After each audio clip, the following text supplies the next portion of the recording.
The Golden Lagoon of, what was it again? The Golden Lagoon of White Agony Plains. The Golden Lagoon of White Agony Plains was a very enjoyable episode of DuckTales that felt very different than several of the episodes we've gotten in the past. This one focused entirely on Scrooge.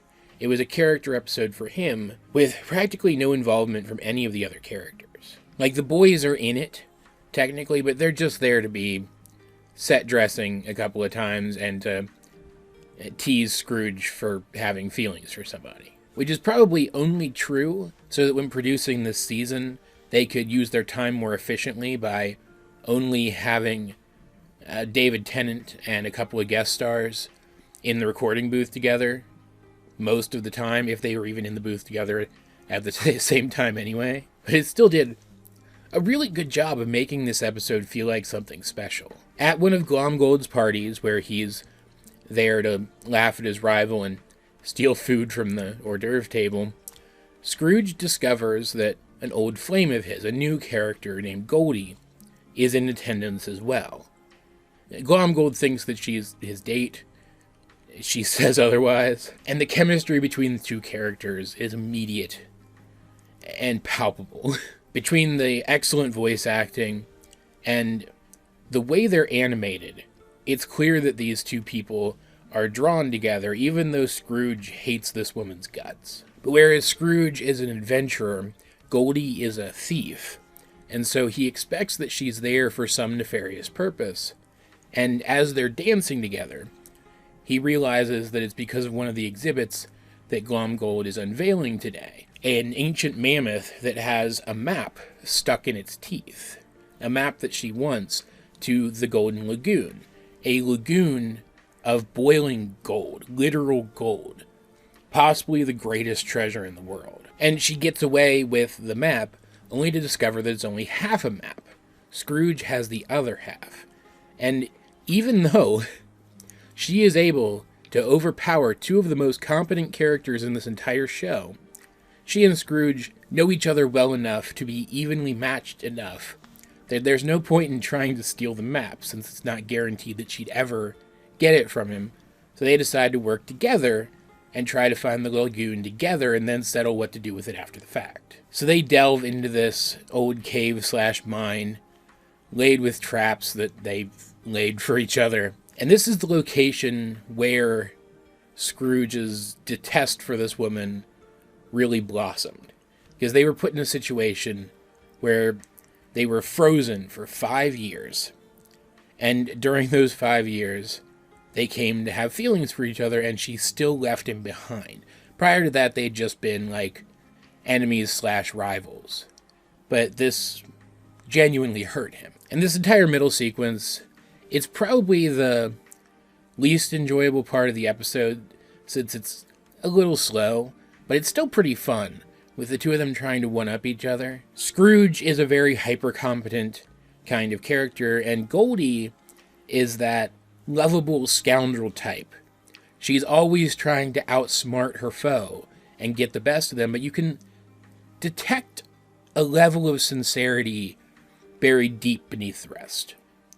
Deep beneath the rest. And eventually their back and forth here does lead Scrooge to explaining to her, admitting to her just how her betrayal in that moment made him feel. But she replies back that she didn't see it as a betrayal.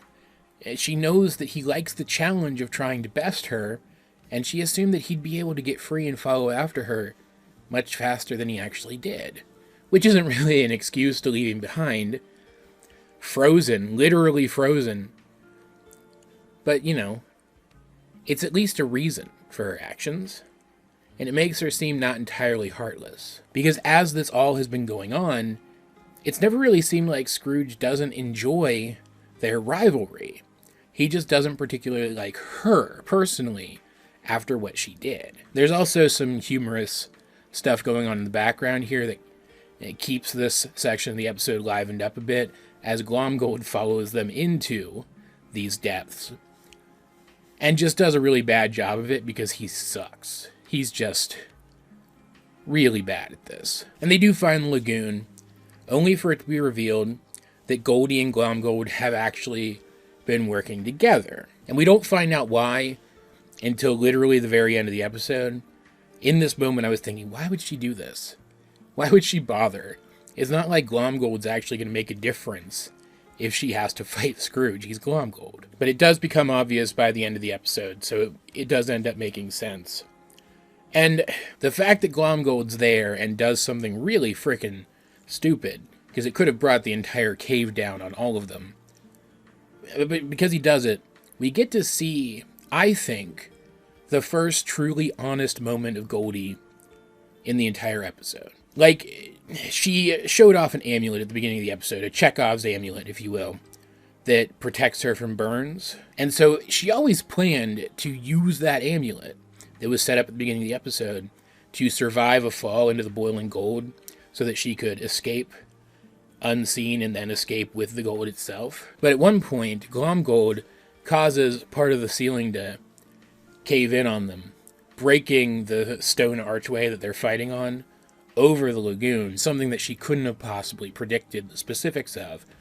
And as she sees that Scrooge is about to be crushed, she does shove him out of the way, seemingly falling to her death in the process. And so while I think she did plan to let herself fall into the gold at some point, this feels real. It feels like in that moment, where she wouldn't have been thinking about the fact that she had protection, she was willing to sacrifice her life for Scrooge. In the end, though, man, Glomgold is just so incompetent. Like, he does just the absolute dumbest thing here, and this is something that Goldie would have had to have anticipated. Which is why she brought him along, I'm sure. He knocks Scrooge out. He could have just thrown him into the lagoon and killed him right then and there, but his pride won't let him do that. He has to take Scrooge back out, tie him up to a sign with the Glomgold Company logo on it, and then pump the hot gold out to kill Scrooge that way. And rigging all of this up gives Goldie the opportunity to divert the rigging into a containment vessel of her own and steal all of the gold. It's absolutely hilarious, not just in general, but because it's so funny to see Glomgold's unique brand of incompetence weaponized against both him and the guy who usually uses it to his advantage, Scrooge himself. And in the end, Scrooge, seeing that she's okay, he's okay with her getting away with the gold. He smiles as she sails off into the sunset. And it's not like she technically hurt anybody by doing this, so, like, I don't resent that the character won either. And I like her. She's a fun, charismatic character. And I loved how this episode was themed. The episode begins, and their back and forth, their one-upping of each other, begins with that dance at Glomgold's party. Then that slower middle section of the episode feels kind of like a back-and-forth dance. And then at the end, after her team-up with Glomgold is revealed, Goldie starts to fight Scrooge. Not sword to sword, but pickaxe to pickaxe. And not only are they having fun while fighting, not only is it clear that neither one's really trying to kill the other one, but their exchange develops into a dance. This entire episode was these two characters who have so much history with each other and know each other so well, dancing with each other. It was really cool. And while this lovable scoundrel, ex-lover / ex-partner / ex-friend stock plot is pretty prevalent in fiction in general, this was a really charming example of it. It also told us a little bit more about Scrooge. Like, at one point, he says that the reason he's so bitter with Goldie is because she loves gold more than him. And while she replies, "That's why you loved me," it does tell us that if the roles were reversed, there is something that Scrooge would prioritize over gold. And that's someone he truly loves, which is a cool detail about his character. I wouldn't say this is my favorite episode of the show. I wouldn't say it's the best episode of the show, but it was a really fun, really charming, really solid introduction to a new character, and I definitely hope we get more of this character down the line. I will say, though, this one was far less funny than previous episodes have been, even the more adventure-y previous episodes, which isn't necessarily a bad thing. The really high adventure aspect of this one did make up for that. It's just noteworthy because usually this show manages to do both very prominently. As per usual, though, what do you guys think of this episode of DuckTales if you have seen it? Let's get a discussion going in the comments section down below, and while you're down there, you might as well like the video, share it with anyone else you think would enjoy my content, subscribe if you haven't. You can also check out links to my various social medias as well as the many ways you can help out the channel. Those will be in the video description, but either way, this has been AJ22, and I will talk to you guys later.